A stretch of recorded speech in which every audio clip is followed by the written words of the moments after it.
very good afternoon to all of you all. अभी से ही थक गए आप लोग वापस से come on. A very good afternoon to all of you all. Much better. First of all, congratulations to all of you all for clearing your first step of the journey of CA, and that is the CA Foundation examination. एक बार जोरदार तालियां आप सब लोगों के लिए. But देखो, जैसे कहते हैं ये तो बस शुरुआत है, पिक्चर अभी बाकी है मेरे दोस्त, हाँ या ना. ये तो हमारा पहला कदम था जो हमने पार किया है. अभी सेकंड और थर्ड स्टेज जो है हमारा बचा हुआ है. सेकंड स्टेज जिसका आज हमारा पहला दिन है, that is the journey towards your CA intermediate examination. CA inter के बाद आएगा आपका सीए फाइनल का examination 3 years after your clearing your inter examination. तो ये बैच जो है, इनका अटेम्प्ट, आप लोगों का जो अटेम्प्ट है इंटरमीडिएट का, that is going to be due in November 20. Yes और नो गाइज? यस. उसी के 3 साल बाद आपका सीए फाइनल का एग्जाम होगा, जिसके बाद आप जाने जाओगे एज अ चार्टर्ड अकाउंटेंट, जो आपकी लाइफ का टर्निंग पॉइंट रहेगा, आपकी लाइफ की एक नई बिगिनिंग रहेगी. इसके बाद आप खुद महसूस करोगे कि लोगों का जो नजरिया है आपके पास देखने का, वो कितना बदल चुका है. लोगों का छोड़ा, आपका खुद का जो अपने लिए रिस्पेक्ट है, वो एक अलग ही लेवल पे जो है वो बढ़ जाएगा. और इसी जर्नी में मैं ज्यादा नहीं, बस थोड़ा सा योगदान देने वाली हूँ through one paper at the inter level, and that is paper number 2 in group 1, which is known as corporate and other laws. तो ये जो पेपर है, जैसे मैंने कहा, मैं वापस से रिपीट करना चाहती हूँ, ग्रुप 1 में है. ग्रुप 1 में आपका सेकेंड पेपर जो होता है, कौन सा पेपर होता है? लॉ का. इसी सब्जेक्ट का नाम क्या है जो हम पढ़ने वाले? सब लोग मेरे साथ बोलेंगे, कॉर्पोरेट एंड अदर लॉज. बोलो तो वापस से, कॉर्पोरेट एंड अदर लॉ. यही जो पेपर है, it is going to be in all of 100 marks. कितने मार्क्स का आपका पेपर है? 100. और यही 100 मार्क्स का paper is going to be divided into 2 parts. नाम में ही जैसे लिखा है, कॉर्पोरेट एंड अदर लॉज. तो 2 हिस्सों में हमारा ये पेपर डिवाइड होने वाला है, कॉर्पोरेट लॉ में एंड अदर लॉज में. कौन से एक्ट है, वेटेज कौन से एक्ट का कितना है, आपका पेपर का पैटर्न कैसे रहने वाला है, ये सारी चीजें हम लोग आज डिस्कस करने वाले हैं. And I am going to tell you briefly about the whole subject of law. आज पहला दिन है, तो मैं नहीं चाहती हूँ कि पहले दिन से ही हम लोग लॉ की पढ़ाई शुरू करें.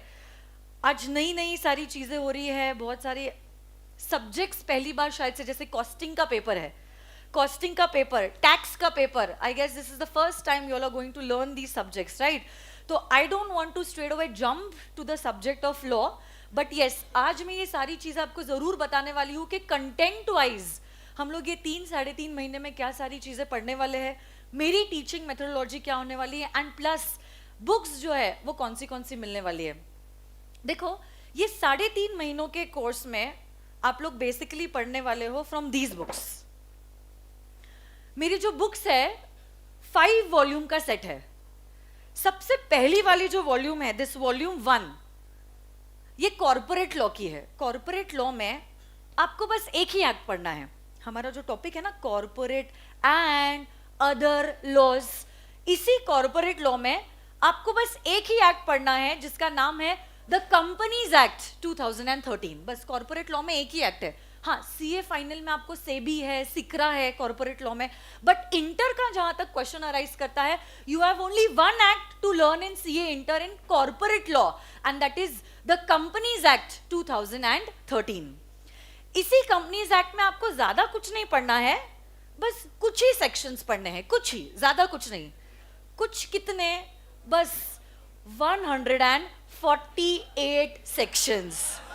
बस मैम 148 बस? जी हाँ, 148 बस, क्योंकि पूरा का पूरा कंपनीज एक्ट जो है, it comprises of in all, किसी को पता है कितने सेक्शंस का है companies act? Very good, 470 section. 470 sections का हमारा कंपनीज एक्ट है, जिसको इंस्टीट्यूट ने ना 3 स्टेजेस में डिवाइड किया है, foundation, inter and CA final. तो फाउंडेशन में इंस्टीट्यूट ने सिर्फ बेसिक टॉपिक्स कवर किए थे. कंपनी क्या होती है, प्राइवेट कंपनी क्या, पब्लिक कंपनी क्या, मेंबर्स क्या होते हैं, डायरेक्टर्स क्या होते हैं, कंपनी को इनकॉर्पोरेट कैसे किया जाता है, शेयर्स क्या होते हैं, डिबेंचर्स क्या होते हैं, सिर्फ बेसिक टॉपिक्स जो थे वो हमने कवर किए थे फाउंडेशन में. इंटर में एकदम थरली, एकदम डिटेल में इंस्टीट्यूट ने कवर किया है 1 से लेकर 148 सेक्शंस। और वहां पे मतलब कहां पे, सीए फाइनल में बाकी के सेक्शंस कवर होने वाले हैं, that is section number 149 to section number 470। So volume 1 is relating to companies act. But हमारा 100 मार्क्स का पेपर यहाँ पे कंप्लीट नहीं होता है, this is only the corporate law. Other laws जो है that is comprising of 40 marks, companies act 60 marks and other laws 40 marks. यही अदर लॉज की है हमारी ये वॉल्यूम नंबर 2। इसी वॉल्यूम नंबर 2 में हमारे अदर लॉज जो है, 4 अदर लॉज है, कौन से मैं बताने वाली हूं, यही 4 लॉज जो है वो कवर होने वाले हैं यहाँ पे। ये दोनों बुक्स मिला के अप्रोक्सीमेटली हो गए 280 पेजेस। और आपके पूरे कोर्स में, सीए इंटर के कोर्स में, आपको सिर्फ पढ़ना है ये 280 पेजेस में। मैं आपको गारंटी देती हूं कि ये बुक के बाहर एक क्वेश्चन भी नहीं आने वाला है। क्यों मैम आप ऐसे बोल रहे हो, क्योंकि आपने ये बुक लिखी है इसीलिए आप उसको प्रमोट कर रहे हो? नहीं, ये बुक एक्चुअली मैंने नहीं लिखी है। ये पूरी की पूरी बुक्स जो है, it is a combination of the material of our institute, जो हमारा ICAI है, उसी ने जो सारा मटीरियल इशू किया है, सारा का सारा मटीरियल, मतलब स्टडी मटीरियल, साथ ही साथ RTP, साथ ही साथ पहले ना जो ओल्ड कोर्स था उसमें कुछ प्रैक्टिस मैन्युअल करके आया करता था, practice manual and plus all last 10 past examination questions along with the solution I have given in this book। क्योंकि ये मटीरियल मैंने बनाया ही है from the institute's material, there is nothing that can be asked beyond this material। तो आपको examination में बस ये बुक्स में से पढ़ना है, इसके बाहर कुछ भी नहीं आने वाला। फर्क सिर्फ एक ही चीज है कि इंस्टीट्यूट ने अलग अलग बुक्स में अपना कंटेंट दिया है और मैंने उसी कंटेंट को कंबाइन करके एकदम सिस्टमैटिक फॉर्मेट में अपनी बुक्स में प्रेजेंट किया है। That is the only difference. तो जैसे कि अगर आप देखोगे, एक बुक है question bank and MCQ book, volume number 4। तो इसमें मैंने क्या किया है, कंपनीज एक्ट में 10 चैप्टर्स है। यही 10 चैप्टर्स को मैंने क्या किया, एकदम सिस्टमैटिक फॉर्मेट में प्रेजेंट किया है। तो 10 पेपर्स में इंस्टीट्यूट ने 60 मार्क के कंपनीज एक्ट के सवाल पूछे होंगे। मैंने क्या किया है, वो क्वेश्चंस को लिया है और बाइफर्केट कर लिया। ये चैप्टर 2 का क्वेश्चन है, ये चैप्टर 6 का क्वेश्चन है, ये चैप्टर 10 का है, ये चैप्टर 5 का है, और उसी हिसाब से मैंने क्या किया है, चैप्टर वाइज सारा कंटेंट जो है वो बना लिया है, ताकि आपके लिए आसान हो जब आप एग्जामिनेशन के लिए प्रिपेयर कर रहे हो। सेम प्रैक्टिस मैन्युअल का कंटेंट लिया है, चैप्टर वाइज बाइफर्केट कर दिया है। RTP का कंटेंट लिया है, चैप्टर वाइज मैंने बाइफर्केट कर लिया है, सो दैट एक चैप्टर हमारा खत्म हो गया। हम डायरेक्टली चैप्टर 2 पे जंप नहीं करेंगे, पहले हम लोग इंस्टीट्यूट के past papers, practice manual, RTPs, MCQs solve करेंगे। एक बार हम लोग थरर हो जाते हैं, उसके बाद we will jump to chapter number 2, क्योंकि देखो हमें स्ट्रेट अवे एग्जामिनेशन नहीं देनी है। We have to understand what type of questions the institute is asking in the examination. नहीं तो अगर आप डायरेक्टली एग्जामिनेशन में जाओगे, हो सकता है you will face various challenges. वो चीज ना हो, इसलिए मैंने ये क्वेश्चन बैंक बनाई है। और साथ ही साथ मेरी और एक बुक है, that is the chart book. इस चार्ट बुक में मैंने क्या किया है, 50 चार्ट्स में पूरा का पूरा लॉ का जो सिलेबस है उसको कवर कर दिया। पूरा सिलेबस, 100 मार्क्स का syllabus is covered just in 50 charts. और ये क्यों है, आप देखो इतना सारा कंटेंट है। एग्जामिनेशन क्यों सीए स्टूडेंट्स के लिए डिफिकल्ट जाती है, because there is only one challenge, and what is this challenge, time constant. Syllabus पहाड़ जितना है और समय चींटी जितना है, और इतना सिलेबस इतने कम समय में कंप्लीट करना इज नेक्स्ट टू इम्पॉसिबल। अब आप खुद सोचो, 3 महीने की प्रेपरेटरी लीव में अगर मैं आपको 300 पेजेस पढ़ने बोल रही हूं, आप कितनी बार पढ़ पाओगे? एक बार, या ज्यादा से ज्यादा आप बहुत ही सिंसियर हो ना तो 2 बार। वही अगर आपने ये 2 बार कंप्लीट किया, मतलब 300 + 300 600 पेजेस, वही अगर आप ये बुक एक बार पढ़ लेते हो and then you only have 50 charts to do, क्या आप कम से कम 4 बार 50 चार्ट्स पढ़ पाओगे एज कंपेयर टू 300 पेजेस की बुक 2 बार पढ़ना? अरे बोलो ना, हाँ या ना, डरो मत मुझसे, हाँ या ना। अब ऐसे केस में ये चार्ट से क्या हुआ है, आपका कंटेंट जो है एक ही बार में आपकी आंखों के सामने आ जाता है, जिससे रिवाइज करने में और रिकलेक्ट करने में आसानी होती है। कोई भी चीज आप देख लो, अगर पिक्टोरियल ग्राफिकल प्रेजेंटेशन रहता है ना, चीजें जल्दी से दिमाग में बैठ जाती है, एज कंपेयर टू सिर्फ थियोरी है, थियोरी है, थियोरी है, और वो भी अगर ब्लैक एंड व्हाइट बुक्स है तो राम भरोसे, हाँ या ना। तो इसी चीज को मैंने क्या किया है, अपनी बुक्स को कलरफुल रखा है, प्लस सारे कंटेंट को 50 चार्ट्स में मैंने स्क्वीज कर दिया है, ताकि जब आप पढ़ाई करोगे आपका फटाफट एक सेक्शन के बाद दूसरा, दूसरे के बाद तीसरा, तीसरे के बाद चौथा, एक लिंक रहती है लॉ के पेपर में, वही लिंक एक साथ आपको आंखों के सामने नजर आए। उसी चीज के लिए मैंने क्या किया है, ये चार्ट बुक बनाई है for the last moment revision, examination के 1 डे पहले and even during the preparatory leave. तो ऐसे करके ये सारी बुक्स जो है आपको मिलने वाली है। Don't worry, all these books will be given to you, they are inclusive of the fees. तो इसके लिए आपको एडिशनली कुछ भी देने की जरूरत नहीं है। जहां तक मेरे सब्जेक्ट की बात है, मेरे सब्जेक्ट की बात है, अभी रीसेंट एग्जामिनेशन जो हुआ नवंबर 2019 का, ओके, जिसका रिजल्ट अभी आया 3 फेब को, you will not believe, SPC से जो 48 रैंकर्स आए ना, मेजॉरिटी रैंकर्स जो है उनको रैंक इसीलिए मिला है क्योंकि उनका अकाउंट्स और लॉ में स्कोर अच्छा था। अकाउंट्स और लॉ में स्कोर अच्छा था। मेरी जो ऑल ओवर इंडिया रैंक 29 है, उसको लॉ में कितने मिले होंगे फाउंडेशन में? 92 marks. 92 marks in CA foundation, 92 marks, उसके मार्क्स में 2 गरीब बच्चे पास हो सकते। सीरियसली आप सोचो, 92 मार्क्स।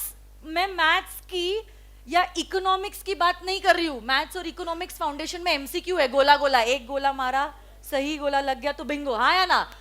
आपकी फाउंडेशन का जो लॉ का पेपर, इट इज नॉट गोला गोला based, it is an actual subjective paper. Subjective paper में उसको 92 मार्क्स मिले, it is not a joke, try to understand that. बच्चे एग्जामिनेशन छोड़ो, 50 की उम्मीद रखते, 50 मार्क्स मिल जाए खुश हो जाएंगे, भगवान हम यात्रा पे आ जाएंगे, हाँ या ना। वो ऐसे सब्जेक्ट में अगर उसने 92 मार्क्स स्कोर किया है, मतलब आप खुद सोच लो, 29 रैंक है उसकी, ऐसा भी नहीं है AIR 1 है। मैम रैंक वैंक छोड़ो, बस पास हो गए, वही उम्मीद है, हाँ या ना। तो देखो ये चीज क्यों पॉसिबल हुई है, ये चीज इसीलिए पॉसिबल हुई थी बिकॉज उसने मल्टीपल टाइम्स रिवीजन किया था। और पेपर को प्रेजेंट करने का एक तरीका होता है जो मैं क्लास में आप लोगों को करवाने वाली हूँ। हर एक चीज जो मैं क्लास में बोलती हूँ अगर आप फॉलो करोगे, I am giving you the guarantee that you will clear. हाँ, unless and until you are attentively attentive, then only I can take the guarantee. नहीं तो यहाँ पे फिजिकली प्रेजेंट हो, दिमाग में सोच रहे हो अभी 14 फेब आने वाला है, उसको क्या गिफ्ट दूं मैं, मेरी तो दिन भर क्लास चालू है, उसको क्या बोलूंगा, हाँ या ना। So if you are attentively attentive, then I am giving you the guarantee that you are going to clear the examination in the first attempt. Not only clear, you are going to score an exemption if you are following all the instructions that I am telling you. I am giving you the guarantee कि बहुत मजा आएगा आपको ये subject पढ़ने के लिए। In fact जितना मजा मुझे आया है आपकी बुक्स बनाने में, ये सारे एग्जाम्पल सर्च करने में, I am giving you the guarantee उतना ही मजा आपको भी आने वाला है इस पेपर को पढ़ने के लिए। बस आप अपनी तरफ सिंसियर रहिए।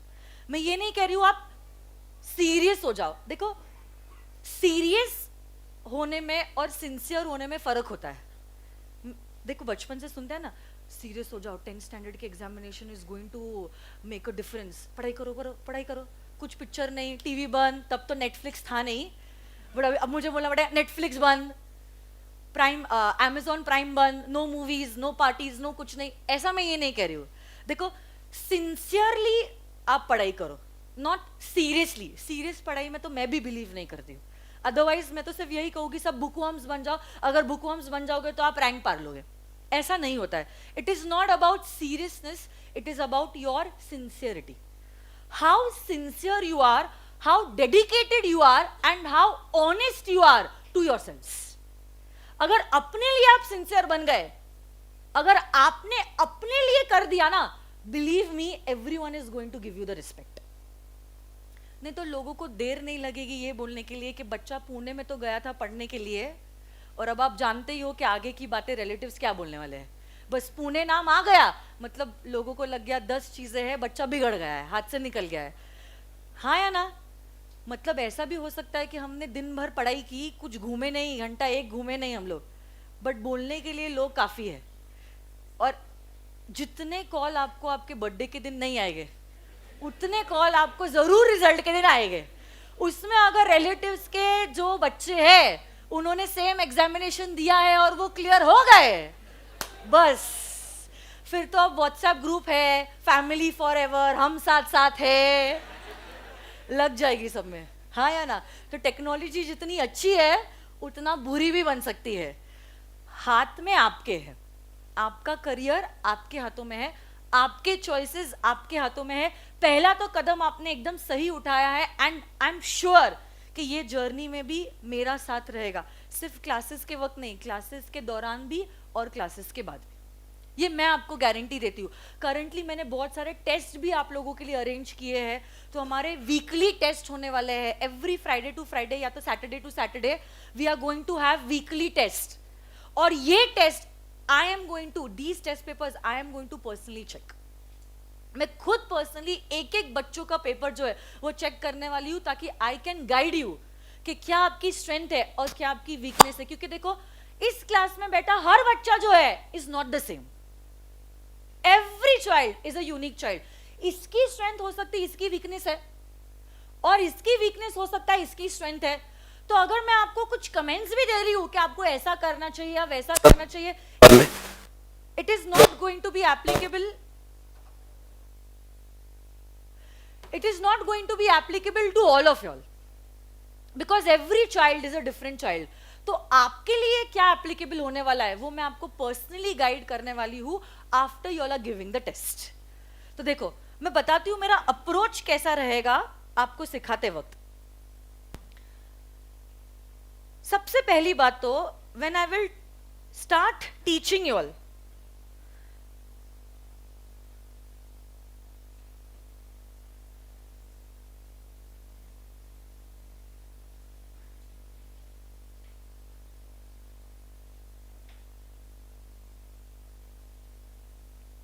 जब मैं आपको सिखाना स्टार्ट करूंगी, ऐसा नहीं होगा कि डायरेक्टली मैं टॉपिक पे आ जाऊंगी। सबसे पहली चीज जो होने वाली है that is going to be conceptual clarity. क्योंकि देखो, अगर आपके कॉन्सेप्ट्स क्लियर नहीं है, ये सब्जेक्ट को पढ़ने में बिल्कुल मजा नहीं आने वाला है। Law is not about mugging up, it is about understanding what is written in the subject. आपको आपका एनालिटिकल माइंड डेवलप करना जरूरी है।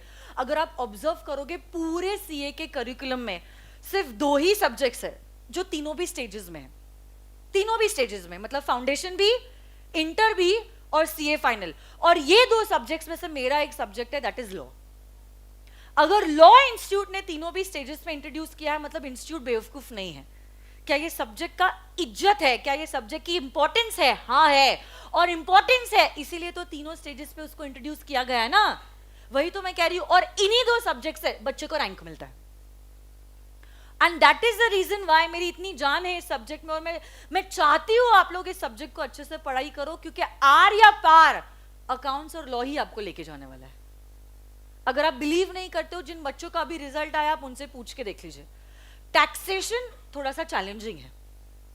कॉस्टिंग का पेपर यूजुअली कैच होता है ग्रुप 1 में, क्योंकि देखो हर एक ग्रुप में, जैसे आपका फाउंडेशन में मैथ्स हुआ करता था ना, वैसा ही somewhat it is costing in inter. तो बचते कौन से 2 सब्जेक्ट्स है? Accounts and law. तो इसीलिए इस सब्जेक्ट में आपने मेहनत कर ली ना, इस सब्जेक्ट में अगर आपने एग्जामिनेशन पा लिया, आपके जो वीकर सब्जेक्ट्स है, हो सकता है कॉस्टिंग है, हो सकता है टैक्स है, कुछ कुछ बच्चों का अकाउंट्स भी वीक होता है, ये वीकर सब्जेक्ट को लॉ जो है वो खींच सकता है। और इसमें इतना कुछ डिफिकल्ट नहीं है लॉ के पेपर में, it is very easy. Law का paper is very easy. Institute usually law के पेपर में कैच नहीं रखता है, क्योंकि इंस्टीट्यूट के पास दूसरे इंपॉर्टेंट ऑप्शंस है। मैं ये नहीं कह रही हूँ लॉ इंपॉर्टेंट नहीं है, मैंने कहा ज्यादा इंपॉर्टेंट दूसरे ऑप्शंस है, जैसे अकाउंट्स है, एडवांस्ड अकाउंट्स है, टैक्स है, FM है, कॉस्टिंग है, इन पेपर्स पे इंस्टीट्यूट ज्यादा फोकस करता है। और हमारे लिए तो बेस्ट चीज ये है कि 100 नंबर में से 30 मार्क एमसीक्यूज है, 30 marks straight away is MCQs, only 70 marks is written. तो आप लोगों ने तो फाउंडेशन में 100 मार्क का पेपर लिखा था, इंटर में आपको 100 मार्क लिखने की जरूरत भी नहीं है। इंटर में तो ओनली 70 मार्क्स है सब्जेक्टिव, 30 मार्क्स तो इज गोला गोला, जय माता दी, जिसका नेगेटिव मार्किंग भी नहीं है। मतलब इससे अच्छा और क्या हो सकता है, हाँ या ना? ऐसे एमसीक्यूज जिसका कोई भी नेगेटिव मार्किंग नहीं, इससे तो मैंने कहा इट इज जय माता दी। नहीं भी आ रहा है तो गोला कर लो ना, खोने के लिए कुछ नहीं है बट पाने के लिए 1 मार्क है। नहीं आ रही है बात समझ में? सो बेस्ट कॉम्बिनेशन रख दिया है लॉ में। 70 मार्क्स इज सब्जेक्टिव, सब्जेक्टिव मतलब writing, and 30 is objective, objective मतलब एमसीक्यू। बेस्ट चीज हो गई है हमारे लिए। अर्लियर ऐसा नहीं हुआ करता था, सिर्फ 2 ही अटेम्प्ट से इंस्टीट्यूट ने एमसीक्यूज को इंट्रोड्यूस किया।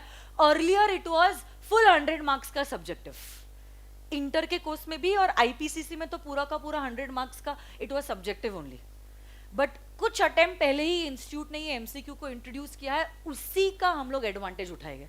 तो इंस्टीट्यूट की जो वीकनेस है वो हमारी स्ट्रेंथ होनी चाहिए, हाँ या ना? हाँ या ना?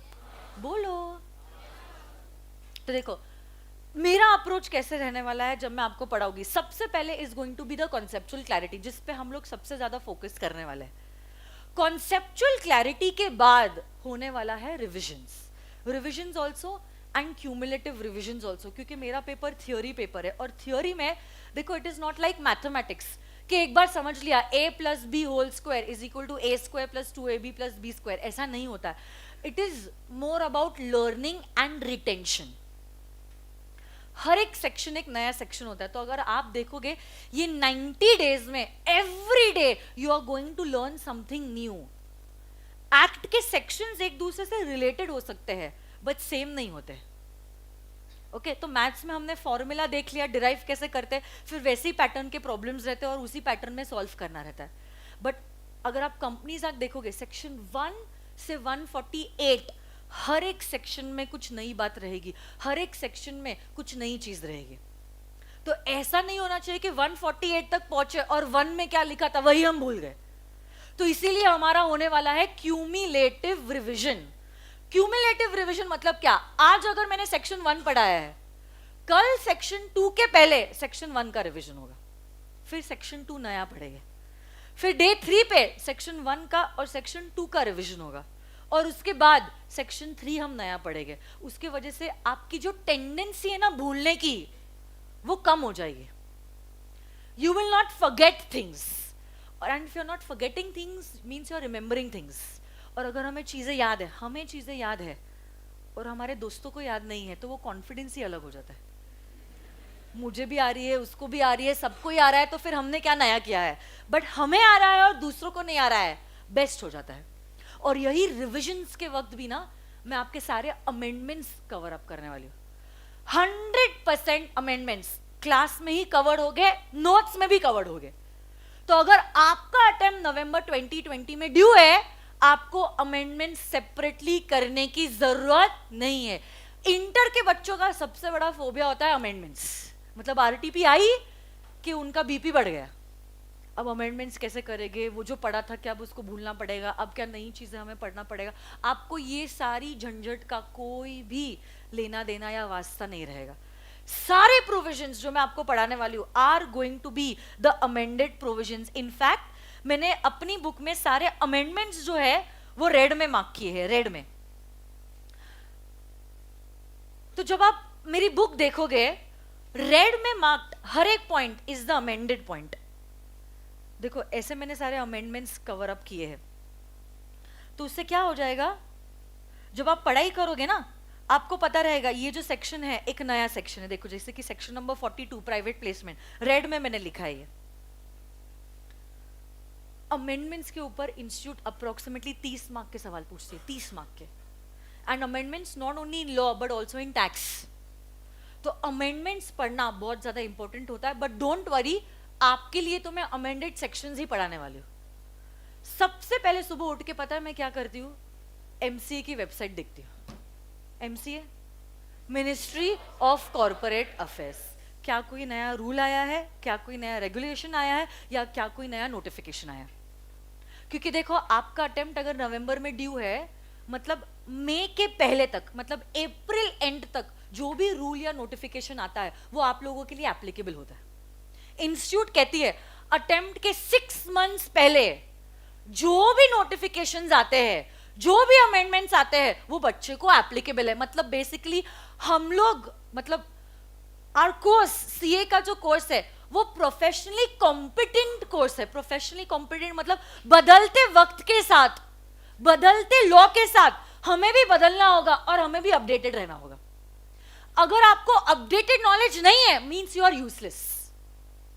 पुराने प्रोविजन तो हर कोई बच्चा जानता है, जो फेल भी हुआ है और जो पास भी हुआ है, बट अपडेटेड प्रोविजन वही बच्चा जानता है जिसने अमेंडमेंट्स की पढ़ाई की है। एंड इसीलिए 100 मार्क्स के पेपर में से इंस्टीट्यूट 30 मार्क अमेंडमेंट पूछता है, बिकॉज इंस्टीट्यूट को इसी 30 मार्क के आंसर से समझ में आएगा क्या आप प्रोफेशनली कॉम्पिटेंट हो या नहीं हो।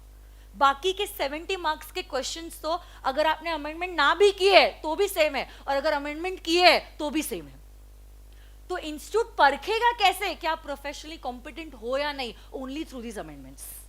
So this is my guarantee, every amendment, जिस दिन अमेंडमेंट आएगा ना, मैक्स टू मैक्स, मैं कह रही हूँ मैक्स टू मैक्स 48 आवर्स, मतलब 2 डेज, क्योंकि मुझे एक दिन नोट्स बनाने लगता है और एक दिन प्रिंट करने के लिए लगता है, दूसरे दिन आपके पास अमेंडमेंट्स आ जाएंगे। अभी तो बैच शुरू होने के पहले, मतलब फेब 1 तक जितने भी अमेंडमेंट्स आए हैं, नवंबर, दिसंबर एंड फुल जनवरी, ये 3 महीने के अमेंडमेंट्स तो कवर हो गए, क्योंकि बुक 1 फेब को प्रिंटिंग को गई थी, उसकी वजह से 1 फेब के बाद के अमेंडमेंट्स कवर नहीं हुए।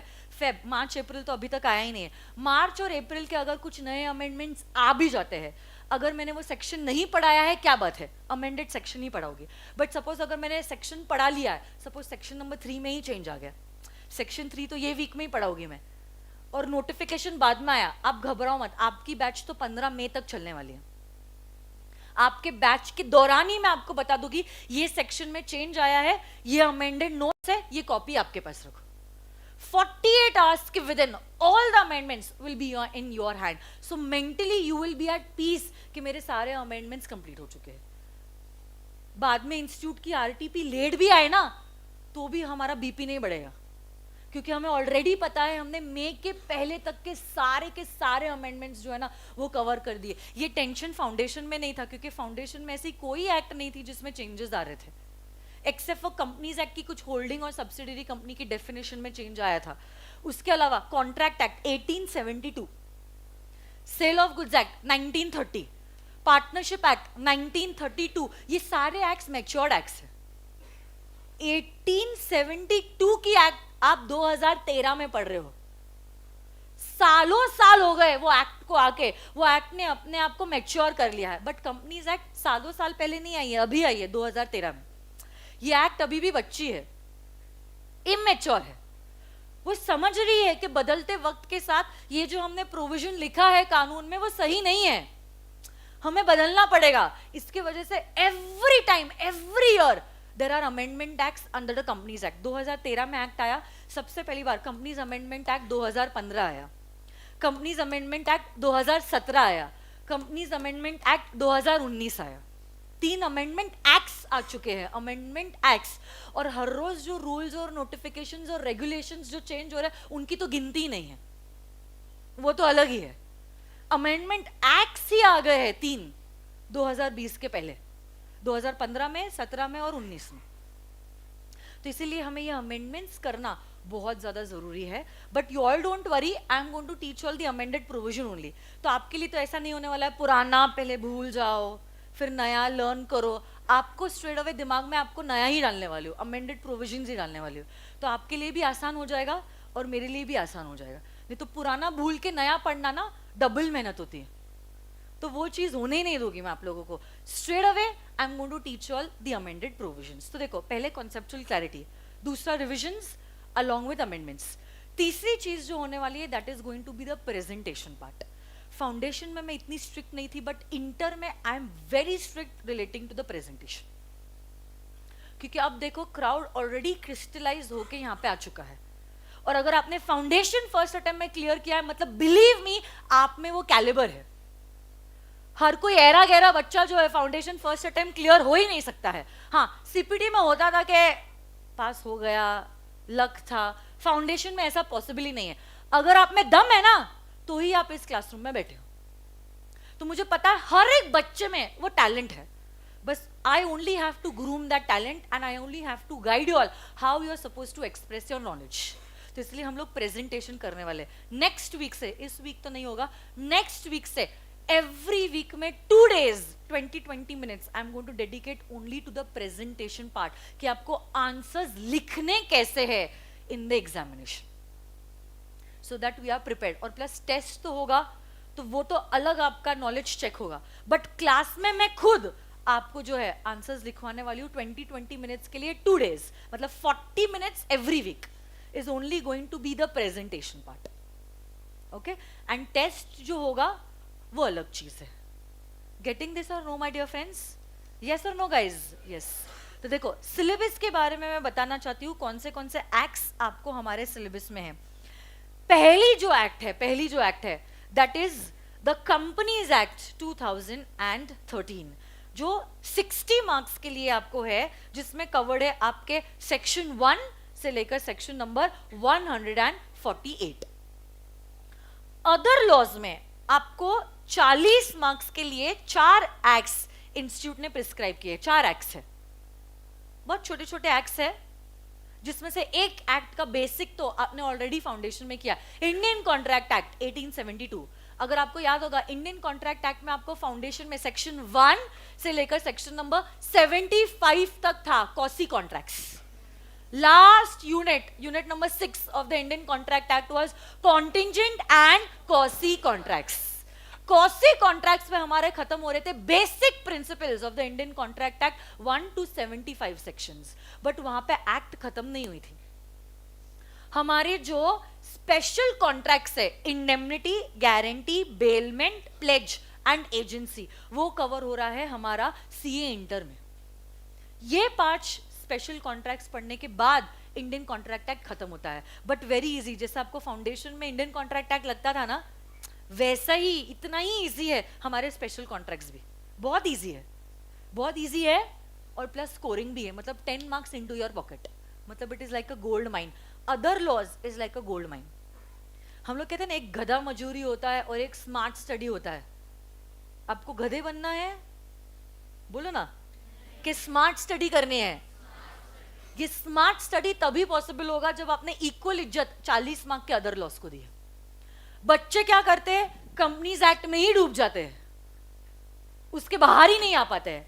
My dear friends, companies act is only for 60 marks. अगर आप आइंस्टाइन के बाप भी हो ना, 60 में से 50 से ऊपर नहीं ला सकते हो।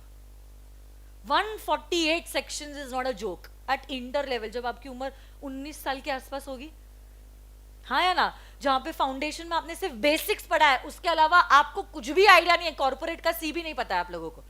कंपनीज एक्ट का आपने सिर्फ इंट्रोडक्शन देखा था फाउंडेशन में, बाकी सब तो मर्केंटाइल लॉ ही था, सही ना।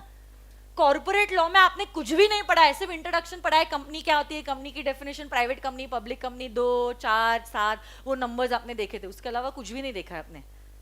148 sections is not a joke. उसमें बच्चा इतना गहराई में डूब जाता है कि ऊपर ही नहीं आता है, उसी में डूब जाता है वो। और 40 मार्क को ऐसे ही ऑप्शन में छोड़ देता है या लाइटली लेता है, जिसमें एक्चुअली 40 में से आप 30-35 मार्क्स इजीली स्कोर कर सकते हो। आप खुद सोचो, कॉन्ट्रैक्ट एक्ट का जो लेवल था ना फाउंडेशन में, वही अदर लॉस का लेवल है इंटर में। मतलब कितना आसान, कम मेहनत ज्यादा मार्क्स, कम मेहनत ज्यादा marks, this is smart study. और ये चारों भी एक्ट्स वैसे ही है। Interpretation of statute, general clauses act, 30 he sections है, 30 सेक्शंस जनरल क्लॉजेस एक्ट, और एक्ट ही खत्म हो गए, पूरी की पूरी एक्ट ही खत्म हो गई। Similarly negotiable instruments act, small acts, but content wise and marks wise बहुत ज्यादा, कम मेहनत ज्यादा मार्क्स, और इसमें ज्यादा मेहनत कम marks. So you have to maintain a balance between both the two, corporate also and other laws also.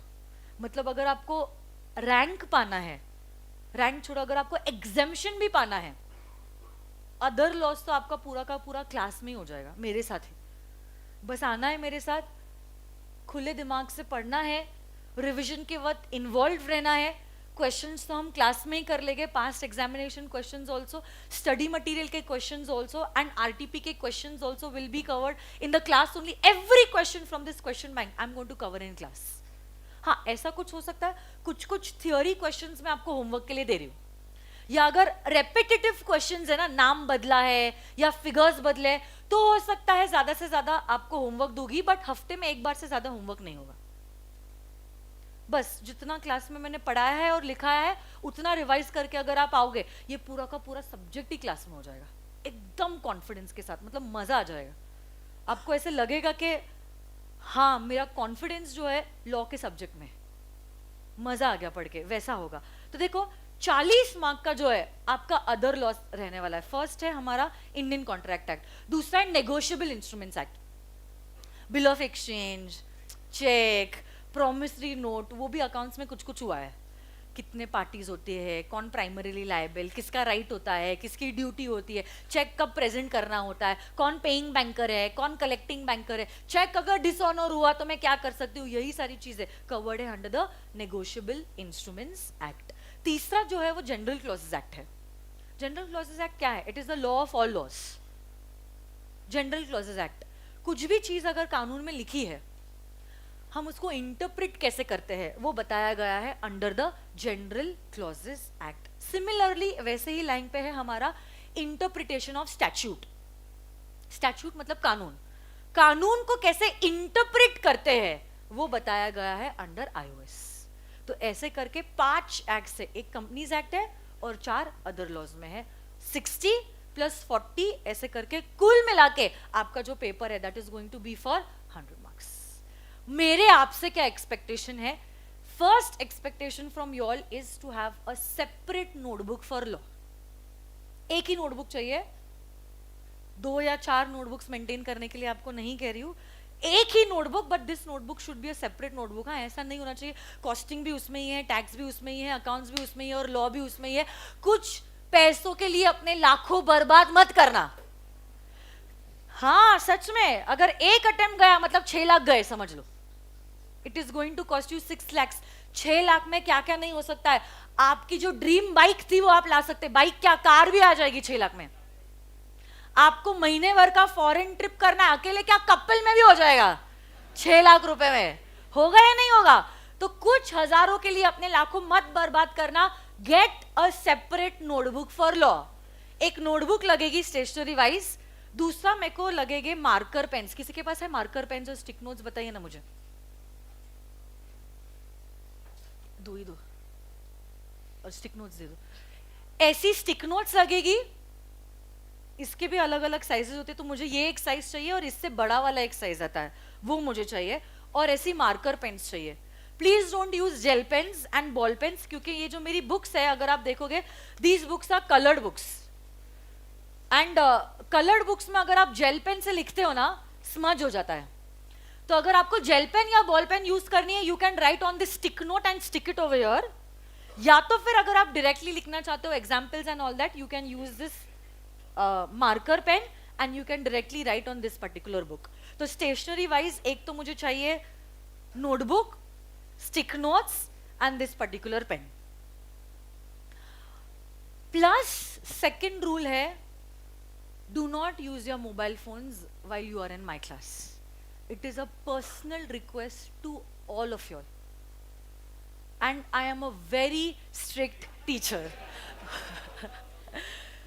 किसी को भी अगर मैंने फोन पे पकड़ लिया चैट करते वक्त या फोन पे बात करते वक्त, तब एक तो उनका फोन कॉन्फिस्केट हो जाएगा 2 दिनों के लिए, और प्लस कॉन्फिस्केट होने के बाद उतना ही नहीं रहेगा, सजा ये होने वाली है रात भर मैं आपके फोन से चैटिंग करने वाली हूँ। तो अब आप देख लो what is at your risk. ठीक है, तो ये चीज बिल्कुल भी मत करना। कोई भी बातें क्लास में नहीं करेगा। अगर बातें करते वक्त या सोते वक्त कोई भी पकड़ा गया तो उसको नहीं, उसके आजू बाजू वाले को फटके मिलने वाले। तो जिम्मेदारी आपकी है। And the third and last instruction and rule of my classes, please be on time. Why I am telling you, because अगर आप टाइम पे नहीं, आज तो पहला दिन था इसलिए मैंने किसी को कुछ नहीं कहा है, बाद में क्या होता है मैं आपको बताती हूँ। ये इस क्लासरूम का सबसे बड़ा ड्रॉबैक है कि इसका जो एंट्री है वो सामने है। कोई भी बच्चा दरवाजा खोलता है ना, सबकी नजरें उसके पास जाती है, मतलब अटेंशन मुझसे उसके पास, मतलब मैं क्या कॉन्सेप्ट पढ़ा रही हूँ सब गया वार्ड में, अमेंडमेंट है, लॉ है, डिफिकल्ट है, सब गया, पूरा अटेंशन मुझसे जीरो और सारा ध्यान उसके पास। मतलब उसमें अगर लेट आने वाली लड़की रही ना, नजरों से पीछा नहीं छोड़ते आप लोग, किधर बैठी है, किसके साथ बैठी है, कल तो उधर बैठी थी उसके साथ, आज इधर क्यों आई है। तो ये सारी चीजें जो है मैं नहीं चाहती हूँ कि क्लास में हो। Please, it is a request to all of y'all, please be on time, and there is no reservation system in my class. You all can sit anywhere, it is on first come first serve basis. Please places के लिए मत झगड़ना कि ये मेरी जगह है, ये यहाँ पे कैसे बैठा, ऐसा कुछ भी नहीं है। फर्स्ट कम फर्स्ट सर्व, जहां पे आपको जगह मिली है वहां पे बैठ जाओ, but be on time. I don't want the class to get disturb. ये वीक तो ठीक है, नेक्स्ट वीक से मैं क्या करने वाली हूँ, दरवाजे को लैच लगा देने वाली हूँ, जब तक मेरा रिविजन कंप्लीट नहीं होने वाला है। Late comers will be outside the classroom only. फिर एक ही पॉइंट पे मैं क्लासरूम का दरवाजा खोलूंगी and then everyone will enter together. Unnecessary, देखो 1 minute lost is not 1 minute lost, my 1 minute lost, it is a 1 minute loss for 250 students, so it is 250 minutes that I am losing. This I don't want to happen. देखो अगर सिर्फ मेरा, मैं अगर आपको personal tuition दे रही होती ना और चार्ज कर रही होती, मुझे कुछ टेंशन नहीं होता, आपके ही पैसे, आपका समय है, आपके हिसाब से आना है नहीं आना है, मत आओ, मेरे को फर्क नहीं पड़ता। But this is not a personal tuition, try to understand, we are a class and we have to respect the rules. क्योंकि अगर हम डिसिप्लिन मेंटेन नहीं करेंगे ना, प्रॉब्लम मुझे नहीं बेटा आपको होगा। क्योंकि अटेम्प्ट किसका है, मेरा या आपका? आपका। और अटेम्प्ट का समय फिक्स्ड है, दैट इज नवंबर 2020। ऐसा तो नहीं है कि after every November there is a May and after every May there is a November. हमें अटेम्प्ट पहले इसमें क्लियर करना है। तो ऑब्वियस सी बात है, अगर पहले इसमें क्लियर करना है, we have to be planned कि 15 मई तक ग्रुप 1 खत्म, 16 मई से लेकर जुलाई एंड तक ग्रुप 2 खत्म, और फिर अगस्त सितंबर अक्टूबर 3 महीने प्रिपरेटरी लीव। तो उसके लिए मुझे ये डिसिप्लिन मेंटेन करना बहुत ज्यादा जरूरी है। देखो अगर मस्ती करनी है तो मस्ती मैं भी करवा सकती हूँ, उसका कोई रोक नहीं है, क्लास मेरी है, मेरी मर्जी मेरा मन। बट मैं नहीं चाहती हूँ कि मैं आपको मस्ती करवाऊं एट योर करियर कॉस्ट। ये समझने की कोशिश करो, मस्ती करने के लिए 100 चीजें हैं पुणे में जो हम कर सकते हैं, सैटरडे नाइट को भी और फ्राइडे नाइट्स को भी या शाम को भी। बट आप समझने की कोशिश करो, ये जो पैसे हैं जो आप लोगों ने मुझे दिए हैं, it is not for entertainment. अगर आप एंटरटेनमेंट के लिए क्लास में आए हो तो ये पैसे तो आप मूवीज में ही दे दो। हर रोज आपको नई पिक्चर देखने मिलेगी, पूरे 3 महीने आप नई पिक्चर्स देखोगे, मॉल में जाओगे, थिएटर में जाओगे, रेस्टोरेंट्स में जाओगे, सब जगह जाओगे। But this money, your hard earn parents का money, it is not for entertainment, it is an investment that they have put in you and this you have to repay to them and to yourselves. खुद के लिए भी तो आपको respect बनानी है ना। आप खुद की रिस्पेक्ट नहीं करोगे, you can not expect that others will respect you. बोलो मुझे, आप खुद के समय की रिस्पेक्ट नहीं करोगे, क्या आपको लगता है मैं आपके समय की रिस्पेक्ट करूंगी या कोई भी और आपके समय को रिस्पेक्ट करेगा? नहीं, ऐसा नहीं होता। You have to give this dedication to yourselves, then you will get this respect from others. और इसलिए मैंने 3 ही रूल्स बनाए। एक स्टेशनरी का रूल है जो मुझे चाहिएगा, दूसरा है about the mobile phones, and तीसरा है during the punctuality of my class. इन 3 चीजों के अलावा I am not expecting anything from you. मैं सिर्फ ये एक्सपेक्ट कर रही हूँ आप आओ खुले दिल से और खुले दिमाग से मेरे लेक्चर्स सुनो और मेरे साथ रिविजन लो। बाकी सारी चीजों का ध्यान जो है, I will be taking care of it, don't worry. चाहे वो रिविजन हो, चाहे वो अमेंडमेंट हो, चाहे वो नोट्स हो, या चाहे वो क्लास के बाद के मैराथन लेक्चर्स क्यों ना हो, सारी चीजें मैं आपसे करवाऊंगी। बस आपको अपने लिए जो है वो डेडिकेशन देना है। हाँ या ना? करेंगे हम लोग सब? हाँ या ना? पक्का? गारंटी? देखो आज मैं सिर्फ आपको थोड़ा सा इंट्रोडक्शन दूंगी अबाउट द कंपनीज एक्ट, ज्यादा कुछ नहीं दूंगी। पहली एक्ट जो है हमारी, पहली एक्ट, उसका नाम है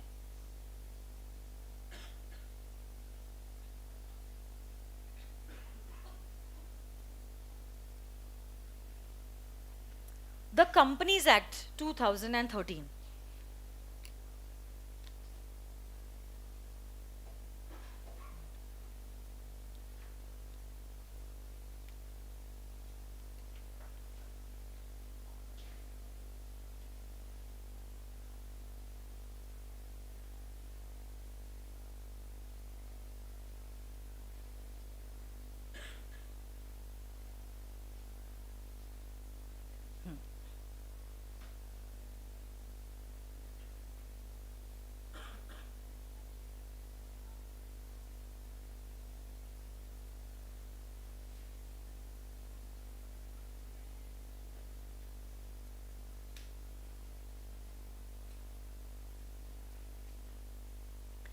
सबसे पहली एक्ट जो है उसका नाम है द कंपनीज एक्ट 2013।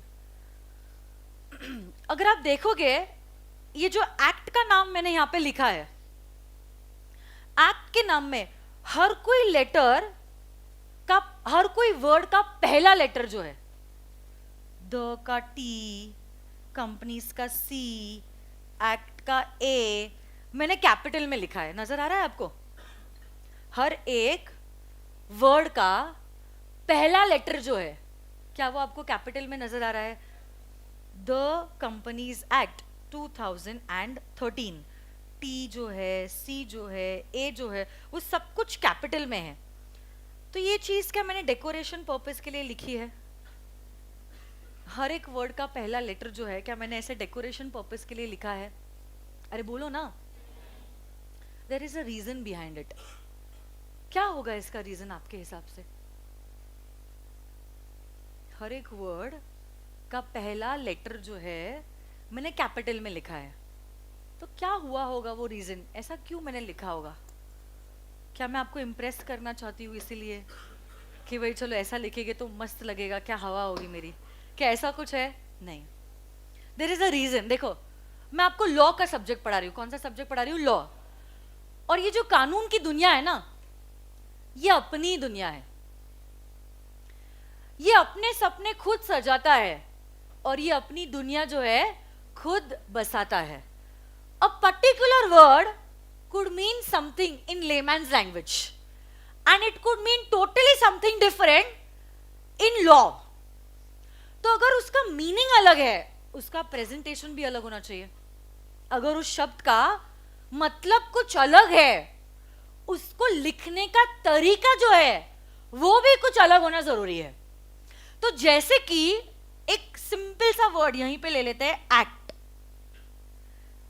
अगर इसी शब्द को मैं लिखती हूं with a small A, act, इसी वर्ड को मैं लिखती हूं with a small A, act, तो इस शब्द का मतलब ना हो जाता है एक्शन। इस शब्द का मतलब हो जाता है एक्शन। हम लोग बहुत बार अपने दोस्तों से बात करते करते भी कहते हैं, how could you act in such a manner? बोलते हैं या नहीं? How could you act in such a manner? Act इस वर्ड का मतलब होता है तूने ये हरकत करी कैसे, तेरा एक्शन जो है वो गलत है। बट देखो यहां पे हम लोग एक्ट विद अ स्मॉल ए नहीं लिखना चाहते हैं, एक्शन नहीं कहना चाहते हम। एक्ट जो हमने लिखा है with a capital A, act का मतलब होता है a particular piece of legislature which has been passed under the parliament. ये कोई ऐसी चीज है जो पार्लियामेंट में पास हुई है और हमारे कानून का हिस्सा बनी है। कानून का मतलब लॉ का। सुनो ना मेरी बात, मैं आपको क्या पढ़ा रही हूं? मैं आपको लॉ पढ़ा रही हूं या एक्ट पढ़ा रही हूं? सब्जेक्ट का नाम पढ़ो तो आप लोग एक साथ वापस से, corporate and other laws. Corporate and other, corporate and other. मैं आपको एक्ट पढ़ा रही हूं या लॉ पढ़ा रही हूं? तो मैम, ओ मैम, लॉ और एक्ट तो सेम ही होता है ना? लॉ और एक्ट सेम नहीं होता है? ऐसे कैसे? हमने तो बचपन में यही सीखा था, लॉ मतलब ही एक्ट होता है और एक्ट ही तो लॉ होता है ना। नहीं होता है सेम, तो अलग अलग कैसे है बताओ फिर मुझे। किसमें क्या होता है वापस से? एक्ट में सेक्शंस रहते हैं। क्या बात है, very good, please clap hands for her. बहुत ही बढ़िया। मैं जो आपको पढ़ाने वाली हूं that is going to be law. और जब मैं कहती हूं ना कि मैं आपको लॉ पढ़ाने वाली हूं, law law law, law is going to comprise of 3 things. Law में 3 चीजें होने वाली है। सबसे पहली चीज जो लॉ में होने वाली है that is going to be are act. क्या होने वाला है? एक्ट। तो जैसे कि the companies act 2013, the Indian contract act 1872। But सिर्फ एक्ट कानून नहीं होता है। एक्ट एक्ट के साथ साथ हम लोग देखने वाले हैं रूल्स। हर एक कानून के अपने रूल्स होते हैं। अगर आप देखोगे कंपनीज एक्ट 2013 जो है उसमें सेक्शंस कम है और रूल्स ज्यादा है। आप बोलोगे मैम सेक्शंस कम कहाँ है, 470 है। कम सेक्शंस है as compare to previous companies act 1956। 1956 में सेक्शंस थे 658। कितने सेक्शंस थे? 658। सेक्शन 658 और रूल्स बहुत कम। बट 2013 का जो कंपनीज एक्ट है ना उसमें सेक्शंस 470 बट रूल्स बहुत ज्यादा। यही रूल्स को आपको पढ़ना पड़ेगा along with the act. In fact अगर आप रूल्स नहीं पढ़ोगे ना तो एक्ट को पढ़ के भी मतलब नहीं होता, क्योंकि इन्हीं सेक्शंस को इंप्लीमेंट कैसे करते हैं वो रूल्स में बताया गया है। So there is one in another. वो दोनों एक दूसरे के बिगर अधूरे हैं। गाड़ी पेट्रोल के बिगर अधूरी है, हाँ या ना? पेन इंक के बगैर अधूरी है। कानून एक्ट जो है वो रूल्स के बिगर अधूरा है। जब तक आप रूल्स नहीं पढ़ोगे तब तक आप एक्ट को इंप्लीमेंट नहीं कर पाओगे। जब तक आप गाड़ी में पेट्रोल नहीं भरोगे गाड़ी यूजलेस है, गाड़ी चलेगी ही नहीं।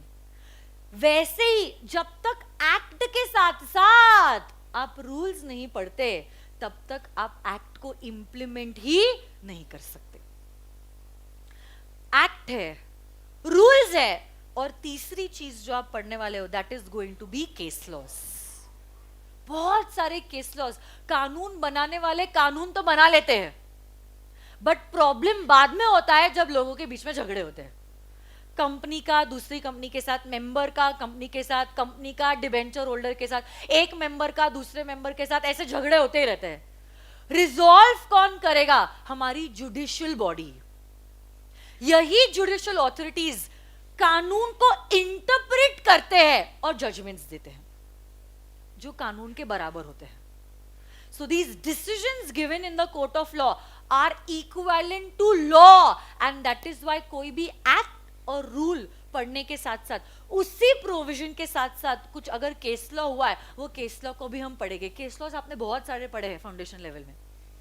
सबसे फेमस केस लॉ जो आपने पढ़ा है that is Chinnaiah versus Ramaiah, Indian contract act, या तो फिर बैल्फोर वर्सेस बैल्फोर, फिर वो एक था ना Carlill versus carbolic smoke ball company limited. अगर आप फाउंडेशन के स्टूडेंट हो, कंपनीज एक्ट में आपने पढ़ा होगा very famous case law Salomon versus Salomon and company limited, Lee versus Lee air farming, याद है या नहीं? Gujar versus the commissioner of income tax. क्या बात है, बहुत ही बढ़िया।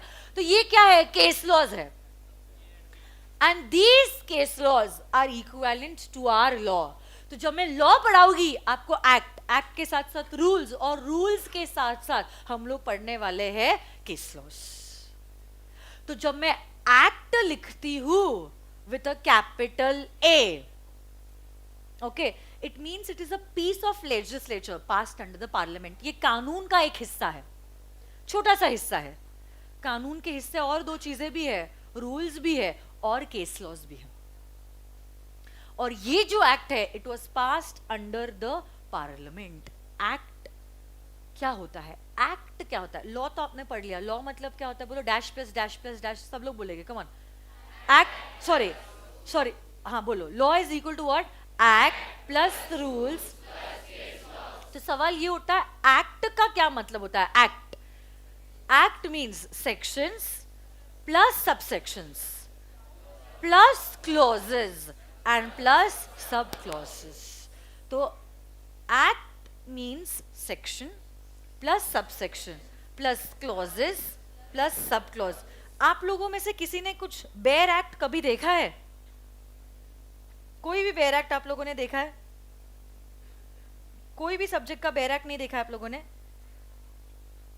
देखो, ये कंपनीज एक्ट 2013 का बेयर एक्ट है। बेयर एक्ट मतलब जैसे लॉ मेकर ने बनाया था वैसे के वैसे उठा के ये पीडीएफ बनाया है।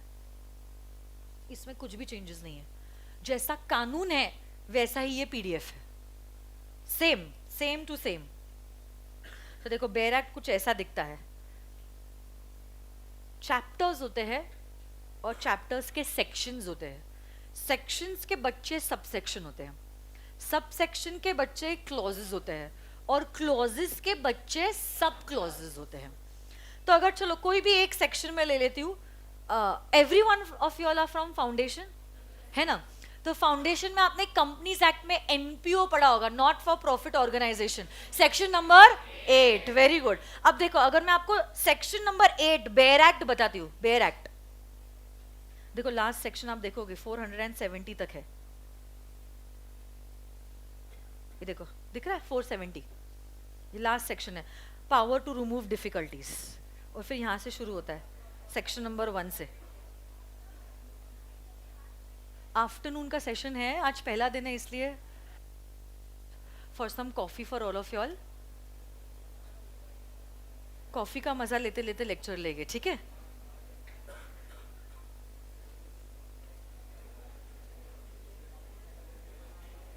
ये देखिए कॉफी है ना, हाँ। सुनो ना मेरी बात, ये देखो ये सेक्शन नंबर 8 है एनपीओ का। अब अगर आप ये सेक्शन नंबर 8 देखोगे ना, यहां पे ध्यान दीजिए बेटा, है ना? दरवाजा बंद कर देना अमर। सेक्शन नंबर 8 जो है 8, उसमें देखो आप देखोगे पॉइंट नंबर 1 है, where it is proved to the satisfaction of the central government that a person or an association of persons proposed to be registered under this act as a limited company, फिर A B C है, नजर आ रहा है? फिर नीचे अगर आप देखोगे पॉइंट 2 है, 3 है, 4 है, 4 के 2 बच्चे हैं 1 and 2, 5 है, 6 है, 7 8 9 10 11। तो अगर आप देखोगे, ये देखिए सेक्शन 8 है, आपको दिख रहा है पॉइंट 8 लिखा है, ये point 8 is actually section number 8। 8 का ये पॉइंट 1 दिख रहा है, सेक्शन 8 सबसेक्शन 1, और उसका ये जो ए दिख रहा है दैट इज क्लॉज ए। तो अगर मैं ये सेंटेंस पढ़ रही हूं ना, has in its object the promotion of commerce, art, science, sports, education, research, social welfare, religion, charity, protection of the environment और एनी अदर ऑब्जेक्ट, ये जो मैंने सेंटेंस पढ़ा है उसको हम कानून की दुनिया में कहेंगे I have read section number 8 subsection 1 clause A. क्या कहूंगी मैं उसको? Section number 8 subsection 1 clause A. और अगर ए के भी सब पॉइंट्स होते ना, फिर हम उसको कहते हैं सब क्लॉज। इसमें सब क्लॉज नहीं है, बट उसको कहते हम सब clause. So basically act is section plus subsection plus clause plus sub clause. तो मुझे बताओ क्या बड़ा है, लॉ या एक्ट? लॉ। लॉ मतलब क्या होता है? Dash plus dash plus dash, बोलो। Act plus rules. और अगर मैं कहूं एक्ट क्या होता है? Act section plus subsection plus clause plus sub clause.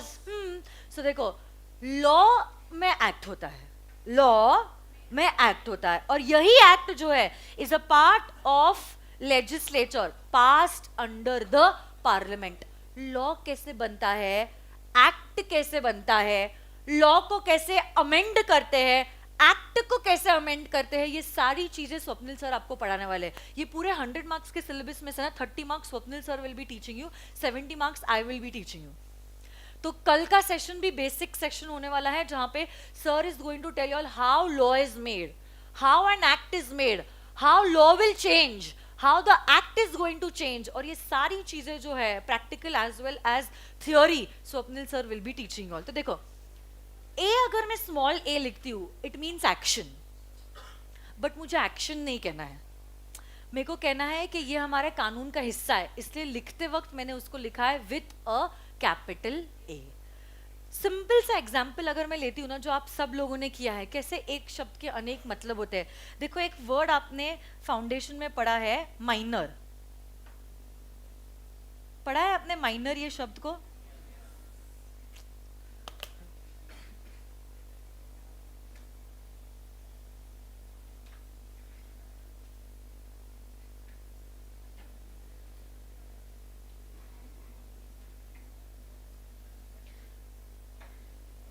यही माइनर शब्द जो है ना,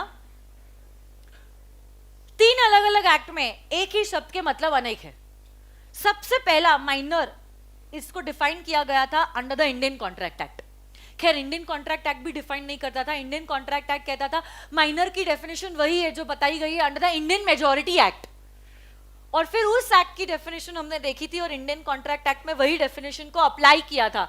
और यही डेफिनेशन कहती है अ माइनर इज अ बच्चा who has not completed 18 years of age. A minor is a बच्चा who has not completed 18 years of age. But अगर कोई special case है, जैसे कि बच्चा अनाथ है, so he is an orphan, then that time he will be considered as a minor till the time he has completed 21 years of age. This is a definition of the word minor according to the Indian Contract Act.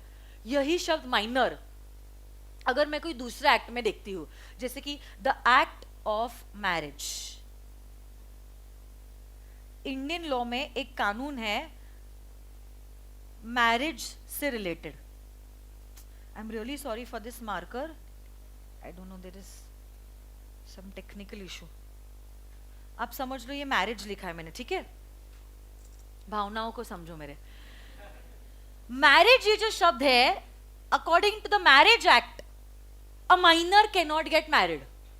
मतलब अगर आपको शादी करनी है, do you have to be a major? अरे बोलो ना।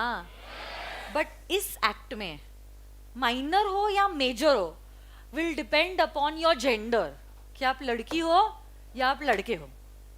Means girls can get married once they are 18 years of age, but boys can get married only after 21 years of age. तो आप बोलोगे ma'am why should only girls have all the fun? वाहियात बच्चों। Well, the answer to this question is not a matter of fun. वही मैं कह रही हूँ, वाहियात बच्चों, संभालो अपने आप को, ठीक है। पहले ही दिन पुणे की हवा लग गई आप लोगों को। वहीं पे there is a third law in India relating to voting. There is a third law in India relating to voting.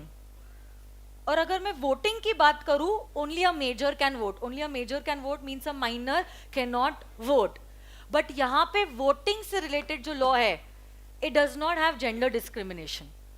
चाहे आप लड़का हो या चाहे आप लड़की हो, both can vote when they are 18 years of age. तो मैम कानून क्या ये कहता है कि 18 पे लड़के लोग जो है वो तो देश चला देंगे राम भरोसे, बट घर नहीं चला पाएंगे? ऐसा ही हुआ ना? क्या कानून का ये मतलब होता है? नहीं। देखो, जब कभी भी कोई भी कानून बनता है, इसके पीछे एक कारण होता है, ऑब्जेक्टिव, जो प्रियम्बल में लिखा होता है कि क्यों हमने ये कानून को बनाया है, और उसी मकसद के अनुसार, उसी पर्पस के अनुसार डेफिनेशंस ड्राफ्ट किए जाते हैं।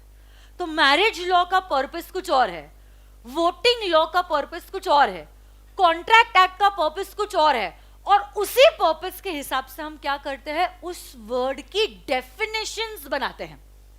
तो आप खुद देख लो, मैंने लाइव आपको बताया है प्रैक्टिकल एग्जाम्पल। शब्द एक है बट 3 कानून में क्या उसके मतलब अनेक है। तो वही तो मैं कह रही ना, कानून की दुनिया ये अपनी दुनिया है।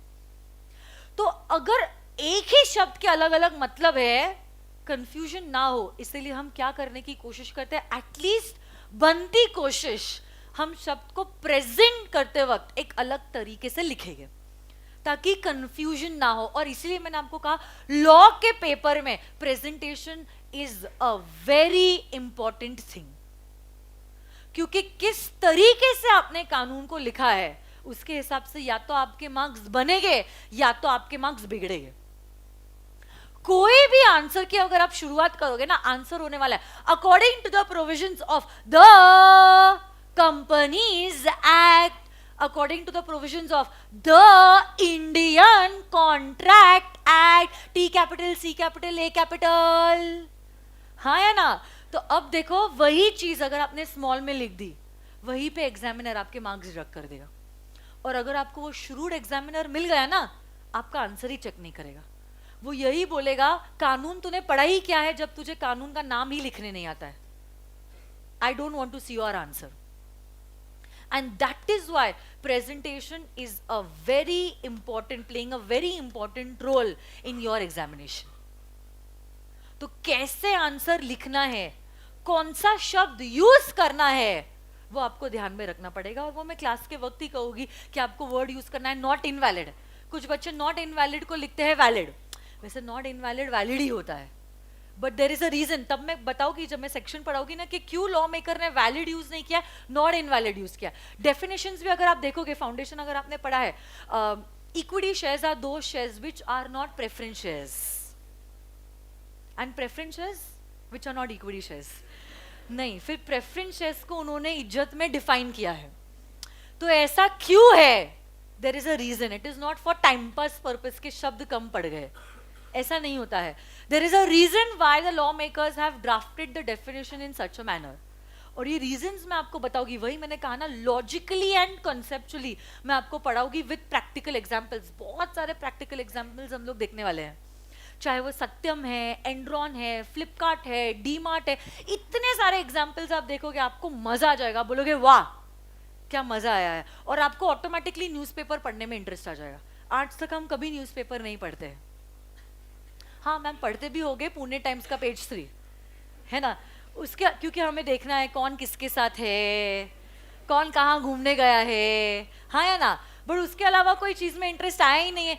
इंटरेस्ट आया ही नहीं. इकोनॉमिक टाइम्स, मतलब झूठ तो इतना बोलो कि सच लगे भाई. इकोनॉमिक टाइम्स कौन पढ़ता है? सच में पढ़ते हो आप? Okay, very good then. But economic times की तो उम्मीद अभी नहीं रखती हूँ मैं. Times of India is fine. आप टाइम्स ऑफ इंडिया जरूर पढ़ने लग जाओगे, because now you will understand what is going on around the world. You will understand. Practically मैं आपको बताने वाली हूँ क्या चीजें हुई है. और देखो आज ही न्यूज़पेपर में आर्टिकल आया है, तो आपको समझ में आएगा कि जो हम लोग पढ़ रहे हैं उसका प्रैक्टिकल इम्प्लीकेशन कितना ज्यादा है. तो कितना मजा आएगा अगर आपके मम्मी पापा या आपके भाई बहन चार्टर्ड अकाउंटेंट्स है, उनके साथ आप ये लेवल का डिस्कशन करोगे. वो भी बहुत खुश हो जाएंगे कि बच्चा पुणे में आके सही संगत में रह रहा है, सही हाथों में है, वो गलत कुछ चीजों की आदत नहीं लगी है. बहुत मजा आएगा उन लोगों को भी और आप लोगों को भी कि ये मैच्योर टाइप का डिस्कशन आप आपके पेरेंट्स के साथ कर रहे हो. ये नहीं कि मम्मी गोवा जाना है ना, मेरे को पैसे दो नहीं तो मैं आपसे बात करना बंद कर दूंगा. अब उस लेवल से ऊपर जाने वाले हम लोग. बहुत मजा आएगा. एक अलग ही लेवल का डिस्कशन आप आपके पेरेंट्स के साथ या चाचा चाची के साथ या दादा दादी के साथ या भैया भाभी के साथ आप करोगे तो इतना मजा आएगा. आपको लगेगा एक्चुअल में we are implementing the things that we are learning. Foundation में वो नहीं होता था. फाउंडेशन में आपने सिर्फ पढ़ा है, प्रैक्टिकली आपने इम्प्लीमेंटेशन नहीं देखा. But practically implementation you all will see eight the inter level. मैं खुद आपसे करवाऊंगी. सिर्फ 1 महीने का समय दो. 1 महीने के बाद आर्टिकल्स आप खुद मेरे पास लेके आओगे. 1 महीने मैं आपको हेल्प करूंगी और मैं बताऊंगी देखो आज के न्यूज़पेपर में ये आया है, या कल रात को ये न्यूज आई थी और मैं न्यूज आपको बताऊंगी, वीडियो बताऊंगी. तो देखो बहुत सारे वीडियोस मैंने ऐसे अक्यूमुलेट भी करके रखे हुए, तो मैं खुद बताऊंगी. देखो ये जैसे पतंजलि का आपको दिख रहा है, ये वाला वीडियो है. सहारा का स्कैम है, टीसीएस का बायबैक क्यों आया था, इस साल में कौन कौन आईपीओ के लिए आने वाला है, इनिशियल पब्लिक ऑफर. तो थोड़े बहुत वीडियोस तो मैं बताऊंगी, बट आई एम 100% श्योर 1 महीने के बाद, आप सिर्फ 15 मार्च के बाद देखना, आप जब न्यूज़पेपर पढ़ना चालू करोगे आप खुद मुझे इनपुट्स देखो. देखो मैम आज इसके बारे में आया, मैम ये देखो सेक्शन 44 प्राइवेट प्लेसमेंट ये कंपनी ने किया है, मैम देखो अमिताभ बच्चन जो है he had gone for a private placement of just dial limited. आप खुद ये चीज मुझे बोलोगे तो इतना मजा आएगा. You will also feel that you are adding value to the society. एक अलग ही लेवल पे वो नॉलेज चले जाता है. बुक्स से तो वो 30,000 के 30,000 बच्चे पढ़ते हैं जो एग्जामिनेशन दे रहे हैं. But we don't want to be like those students. Pass कितना बच्चा होने वाला है? 10% बच्चा, 3,000. हमें वो 3,000 में से वो एक बच्चा होना है. तो वो बच्चा बनने के लिए जो अलग चीज है वो हम इस क्लास में करने वाले हैं. पढ़ाई तो हर बच्चा करने वाला है, बट पास हर बच्चा नहीं होने वाला है. तो वो जो पास होने वाला बच्चा है ना, जो अलग चीज कर रहा है, उसने क्या किया है वही चीज हम फॉलो करने वाले इस क्लासरूम में, so that you pass with flying colours. हर एक अलग चीज हम करने वाले, चाहे वो प्रेजेंटेशन का हो, प्रैक्टिकल नॉलेज का हो या आपकी लैंग्वेज सुधारने का हो. सारी चीजें हम क्लास में करने वाले. We are not going to be bookworms, we are not going to be serious we are going to be sincere and it is going to give the best results. Class में भी कोई है rankers? Foundation में 2 बच्चों ने rank पाया था ना? आपका कौन सा रैंक था बेटा? 14 और आप 48 और आपका 33। क्या बात है, एक बार दोनों के लिए जोरदार तालियां। बहुत ही बढ़िया। इनके जैसे हमें बनना है। इन्होंने ऑलरेडी बार को सेट कर दिया है। We have to be like them. ये आपके जैसे ही है जो आज पुणे में आए हैं और पढ़ाई कर रहे हैं, और पढ़ाने तो आपको जैसे वैल्यू वैसे ही उनको वैल्यू है ना। ऐसा तो नहीं भाई उनको पर्सनल ट्यूशन है 4 के बाद अब ऑफिस में आ जाना, क्या ऐसा होने वाला है? नहीं। It is only up to y'all how much you are taking from me. बाकी सारी चीजें जो है गारंटीड है कि मैं करवाने वाली हूँ। एक बार क्या करो, आपकी नोटबुक्स है आप लोगों के पास? नोटबुक्स निकालो तो।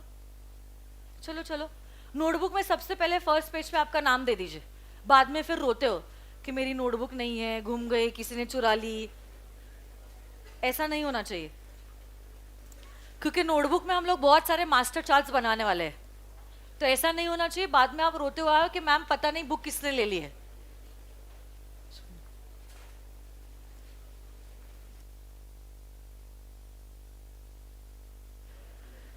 नाम लिख दिया? सबसे पहले ये सब्जेक्ट के बारे में लिख दो कि सब्जेक्ट में क्या सारी चीजें हैं।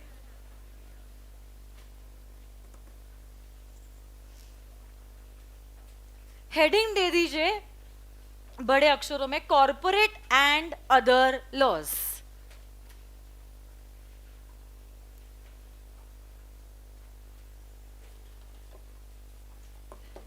Corporate and other laws.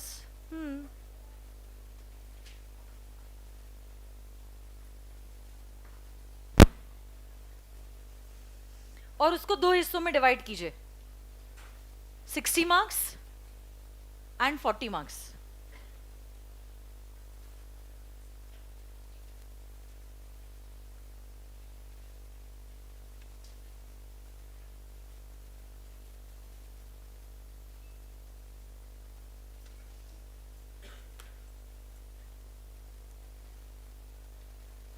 एक इंस्ट्रूमेंटल सॉन्ग बैकग्राउंड में प्ले कर रही हूँ, बट फोकस लिखने में होना चाहिए, ठीक है? लास्ट लेक्चर है मेरा आफ्टरनून का, इसलिए ये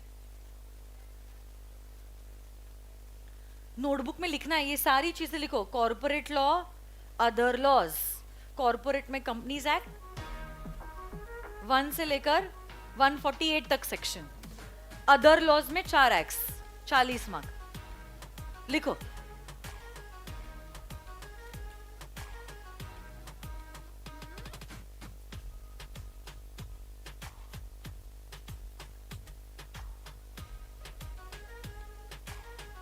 All my virtual students also have to maintain a separate notebook for law, okay?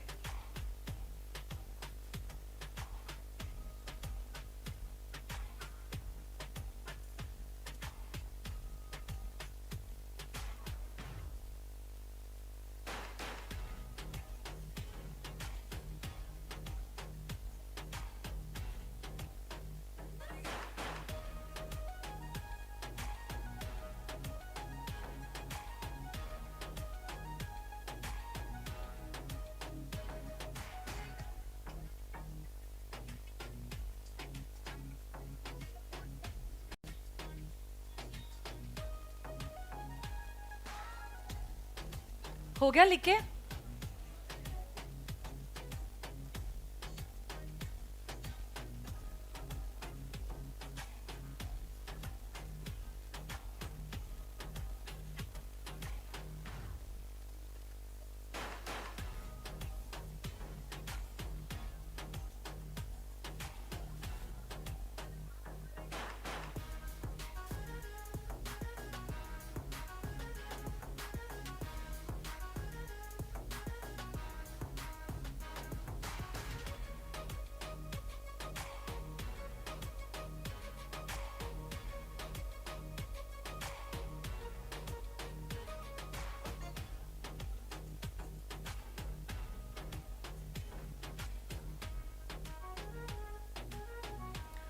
हो गया?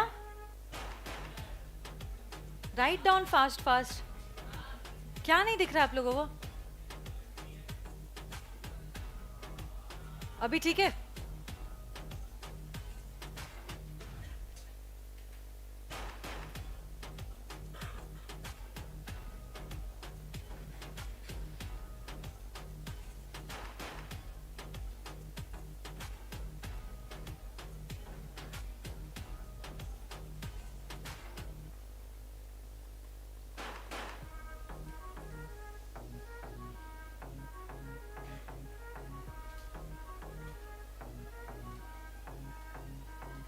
Okay, I'm assuming you all are done with this writing part, okay?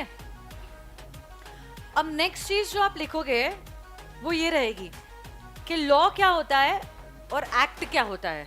लिखिए, law is equal to act plus rules plus case loss.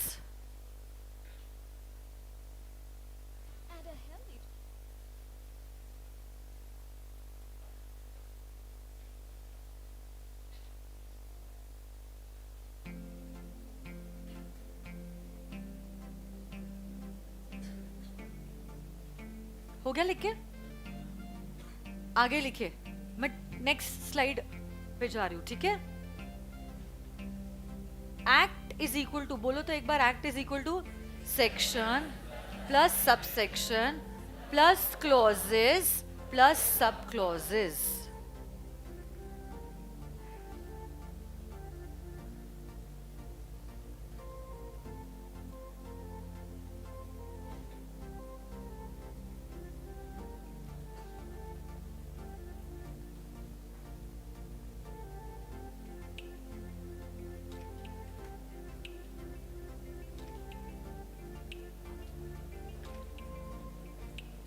What is wider, act or law? Law is equal to what? Act plus rules plus case. And act is equal to section plus sub plus clause. Very good. आखिरी में ये लिख दीजिए.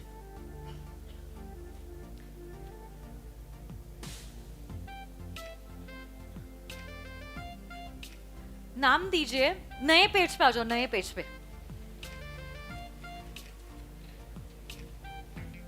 First act की नाम दीजिए आपके notebook में, the companies act 2013 with T capital, C capital, A capital, comma करके 2013. What is 2013? My favourite lucky number.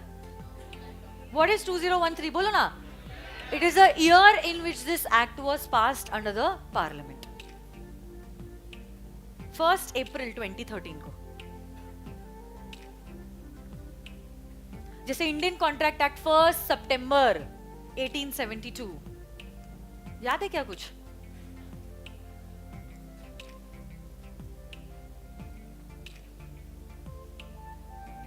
वहां पे लिख दो. टी, सी और ए को ऐसे हाईलाइट कर दिया ना आप लोगों ने. लिखो, मैं डिक्टेट कर रही हूं, लिखो आप लोग.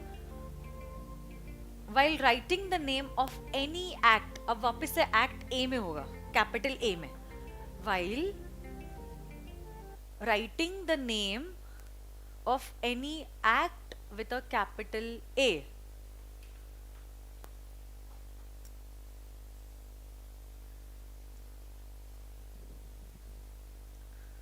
the first letter of every word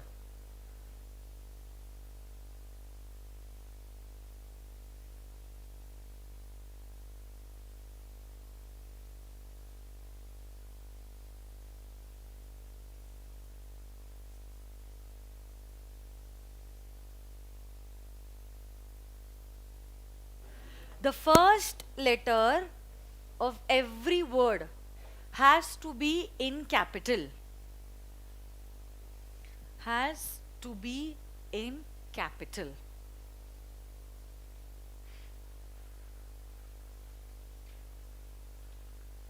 और फिर नीचे ये एग्जाम्पल लिख दीजिए, माइनर ये शब्द का एग्जाम्पल लिख दीजिए.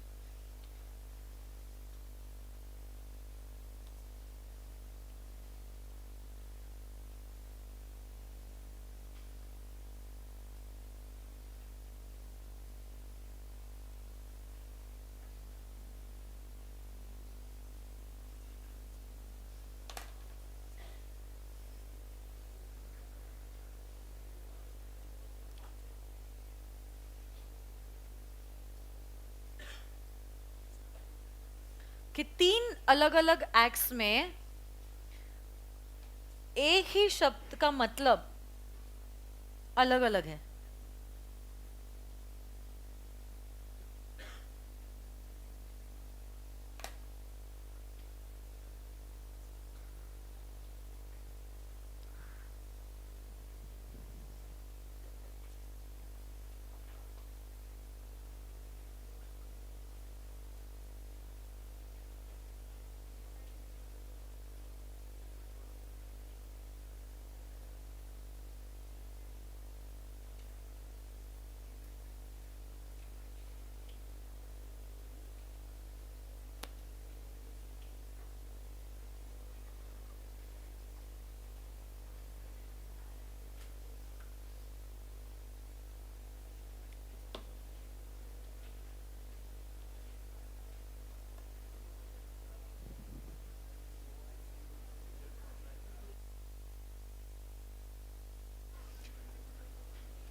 वो जो मैंने लिखा है दैट इज, पहला जो लिखा है ना आईसीए मतलब इंडियन कॉन्ट्रैक्ट एक्ट, में माइनर की डेफिनेशन है एनी बच्चा who has not completed 18 years of age, NC is not completed.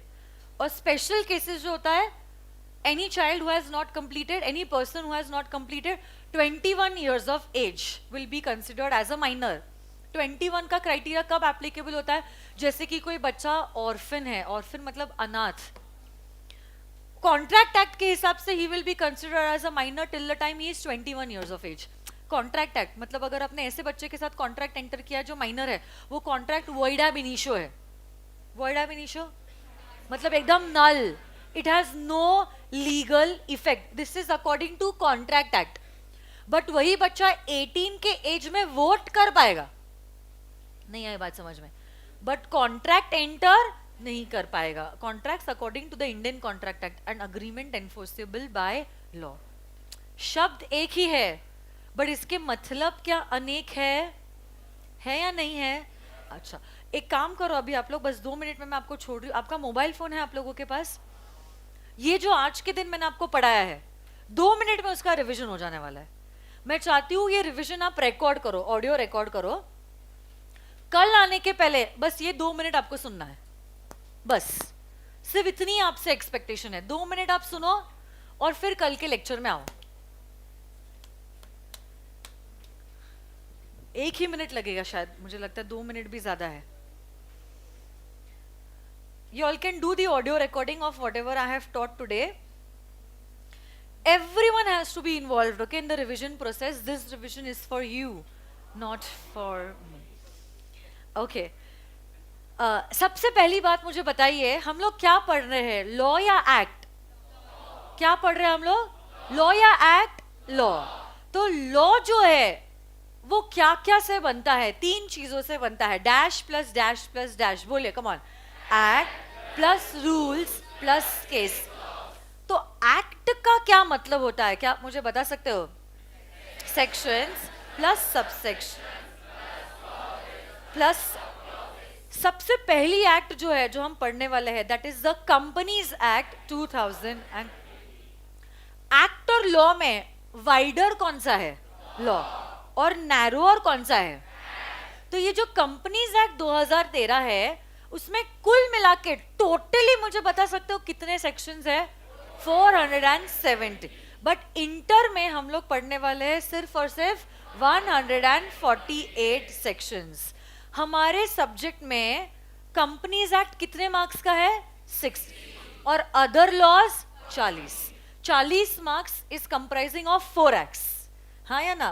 पहले हम लोग कंपनीज एक्ट पढ़ेंगे and then we will go to other laws. Yes और no guys? Fine, this is all for today. Thank you very much, I will see you all tomorrow.